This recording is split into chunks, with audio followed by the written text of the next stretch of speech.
Sponsored by Squarespace. Imagine your character automatically changing into casual clothes when they walk out of the house, or swapping into a knightly set the moment they mount up. Raid gear for raids, PvP gear for battlegrounds, a damn diving suit whenever you hit the water, and all of that without macros, without add-ons, and without having to summon a Transmog vendor. It just happens. Well, the good news is that's coming in Midnight, and it's also part of a much, much bigger picture. You see, Transmog launched in Cataclysm. That's 15 years ago, and in all that time, the core system has never really changed at this foundational level. Now, we've had quality of life, appearance collection in Legion, warband-wide unlocks in the War Within, but the actual functionality of going to a vendor, applying the appearance to your gear, and then repeating when you get new gear, that's the same as it ever was. Until Midnight, where the whole system is getting attention. Blizzard have rebuilt the UI. You can see your saved sets with these lovely visual thumbnails instead of a dry text list. You've got dedicated tabs for outfits, sets, custom sets, and situations, which I'll get to soon. And there's a real lovely collection change that's easy to miss but genuinely huge, where if you complete an entire heroic raid set, just as an example, you'll automatically unlock the LFR and normal appearances for that set as well. Obviously, that's not just in heroic mode, it basically just covers any lower difficulty level. It's pretty big, and of course with housing coming, loads of people will be just running raids and dungeons for decor drops. And now while they do that, they'll be filling out their Transmog collections way faster than previous. Those time savings really do stack because they compound on a War Within change, where unlocks are now warband wide regardless of your armor type. That stuff's huge, but I think the real headline feature is outfits, and specifically situations. That's what makes this a genuine overhaul rather than just some polish. So let me show you how it works, and then we will get into the price drama. Whenever people send me things, first impressions count. And that's where today's sponsor Squarespace can let you make that strong first impression so you actually get through to the people you want to get through to. And today, they're easier, faster, and less fictitious than anyone else, and that's all because of the new way that you build a site. And I'll walk you through it. So first, Blueprint guides you through making your own template, and this really is amazing. It helps you select what pages you want, what fonts are best, what color palette to use, and by them, of course, doing the hard work of curating all of those and making it all just work, they keep you right. And that also extends to them adding new features. You can sell digital and physical products, there's courses, there's bookings for physical and digital, and there's even native video. Yes, native, not just an embed. Which basically just means it looks and feels way better and way more pro. Now, it's all designed to work together, and rather than be a bunch of cobbled together features with inconsistent design, it's actually seamless and professional so that your customers actually have a great first impression, which is what you want. And whenever they convert, well, you have seamless buying with Squarespace payments. They really are the complete package, everything that you need, and by following my link, squarespace.com/BallyTheirGaming, you get to build your site for free. And then when you're ready to send it live, my code, BallyTheirGaming, gets you 10% off your first purchase of a site or domain.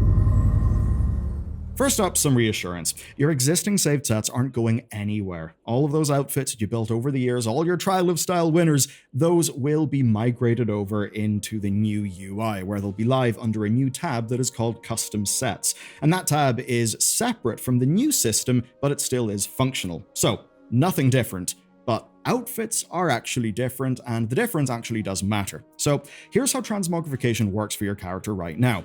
You apply an appearance to a piece of gear. So say your helmet looks like the tier 6 helmet because you went to a vendor and you made it so. But then you get a new helmet while you're leveling. You put it on and suddenly your character looks stupid. You're thinking of TBC clown gear. So you summon your transmog yak, or you hearth somewhere where there's a transmog NPC, or you just couldn't be bothered, and you live with your character looking silly for hours upon hours. It's not the largest bit of friction, but it is constant. And the good news is the new system solves this problem foundationally, where now you'll apply an appearance to a slot, not to a piece of gear. So that slot will know what it's supposed to look like regardless of whatever gear you're wearing. A new gear will basically just inherit the appearance you want automatically. So for you show-offs out there, that does mean no more mid-dungeon or mid-leveling zone fashion disasters. No more mounting up every time you get an upgrade. Another nice thing is you can actually drag outfits directly to your action bar, and when you do that, you can swap between them anywhere, right? From anywhere in the world, no vendor required, with no cost to switch. You just click, and then you'll be wearing something else. Way better. That alone would be a solid quality of life upgrade for the game, but honestly, that's not even the real feature. This is awesome. So each outfit can be tied to specific contexts, and Blizzard calls this situations. Basically, whenever the conditions of a situation are met, your character will automatically swap gear. No button press, no interaction, it'll just happen. And the list is surprisingly granular. You've got locations like rest areas, your house, dungeons, raids, arenas, battlegrounds, delves, the open world, and even the character select screen. Yeah, you can be uniquely mogged for just the login screen. You've got other things as well, like movement states, so unmounted, swimming, on a ground mount, on a flying mount. You've got specs, you've got loadouts, so you could have automatic changing transmogs whenever you change spec, and whenever you even change talent loadouts within that spec. It's amazing, and if you're a Worgen or a Drakthir, well, good news, because you can set different outfits for your true form versus your Visage form. What that means is you could get a cozy sweater for lounging around the house, formal wear when you're walking around Stormwind, a diving suit when underwater, Griffin Rider armor when you're flying, knightly plate for horseback, and different combat sets for different bits of content, not just one generic combat look, but separate outfits. Maybe in a delve you want to look like you're a Harrison Jones explorer, but in raid you basically want to look like you're a Warhammer 40k tank bolted onto a person. And all of that is automatic. And obviously it's kind of perfect for player housing too, because right now no one really makes a strolling around town transmog.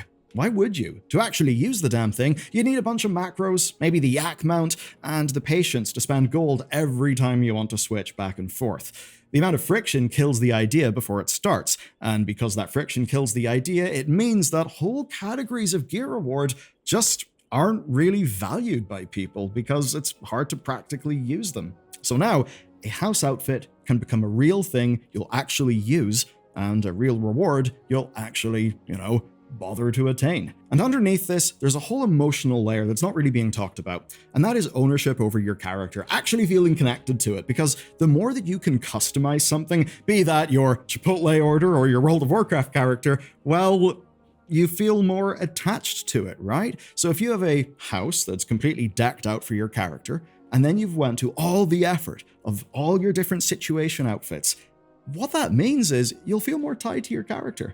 And if you're Blizzard Entertainment and you want people to actually give a damn about the thing they're playing, that's absolutely huge.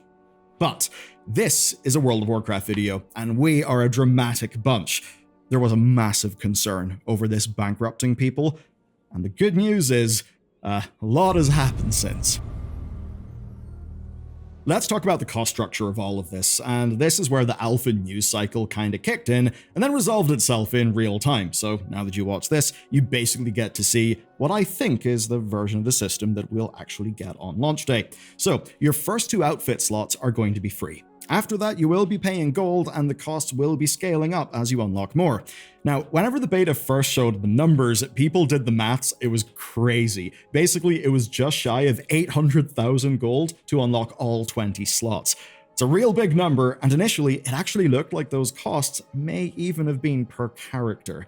So, yeah, people saw that, and they reacted predictably. It's the end times, the fun police are back, etc. But here's what just happened. Blizzard posted an update, and we now know that the slot unlocks are going to be warband-wide, not per character. They've also made it so the overall cost to unlock slots is being reduced by about 80%, which is a huge shift. What we're talking is roughly 160,000 gold to unlock the original 20 slots, down from nearly 800,000, and they've also said they're adding 30 more slots as well, but we don't really know about how much those will cost. So look, maybe it will end up being 800k or maybe even more for all 50 slots, but like for like, well, it would have cost 800k for 20 slots, now it costs 160. That is a huge improvement, and these changes are expected to be in the next beta build, with the warband-wide stuff coming in a later update.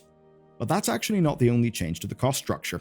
Let's now talk about our day-to-day costs, because this is where the new system actually starts to make a lot more sense. On the live game right now, a full transmog change across every bit of gear costs me 930 gold. That sounds fairly cheap, but you pay every time you get a new bit of gear and want to mog it back. You know, you're leveling, you get a helmet, you look stupid, you summon your yak, you pay again. And what have you paid in? Yes, gold, but also needless clicking and clacking about. And of course, early expansion when gear is flying at us, well, if you're like me, you normally just give up and transmog or you just pay the fee for every drop. But obviously not anymore. And that's all because we now mog our slots instead of our actual gear. But here's the thing, on beta, a full mog change across every slot costs my same level 80 Demon Hunter 4,084 gold. That's more than 4 times what it costs on live, but again, that's mogging slots, not gear. But Blizzard have announced that that is getting a 60% reduction, so now that would only cost 1,634 gold. Now obviously that's more expensive than live, but of course this is something that I will pay once for the outfit, and whenever I pay that, the outfit will be set. So if I get a new helmet, a new chest, a full new tier set, it won't matter. That slot will already know what it's supposed to look like, and I will not have to pay again for that outfit unless I want to change the appearance of that outfit. Now the question is 930 gold plus 70 odd gold every time you want to change a slot forever, versus 1,600 once. So if you're the kind of player who mogs every upgrade, and a lot of us are, this new system will pay for itself. And even if you're not, there's value in just never looking broken and a bit silly. And really, this is the alpha and beta news cycle working as intended.